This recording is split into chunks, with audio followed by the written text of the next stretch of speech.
Our story begins with the New Zealand Wars, our Civil War.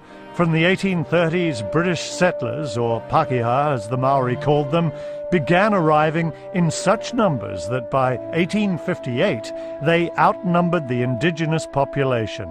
Conflict was inevitable. The South African War was fought between the British and the Boers, the result of British expansionism.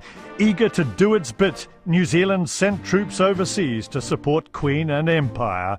It was a hugely popular war, with well-wishers turning out in droves.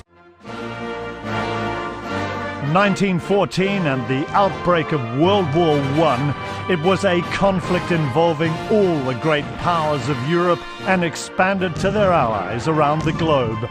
Once more, New Zealand answered the call of King and Mother Country, this time sending a whole division of volunteers. Maori joined the fight too.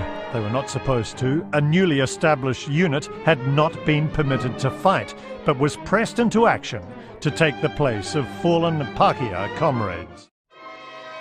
Just 21 years later, World War II broke out when Hitler's Germany attacked neighbouring countries. Britain declared war on Germany, and once more New Zealand sent forces to support Britain. Thousands of New Zealanders flew with the RAF in bombers and fighters. We formed our own Air Force in 1937. It shot down 103 Japanese planes and bombed Japanese targets in Asia and the Pacific.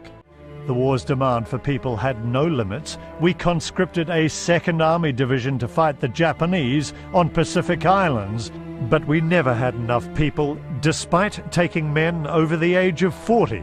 So the division was broken up, and the younger troops were sent to fight in Italy.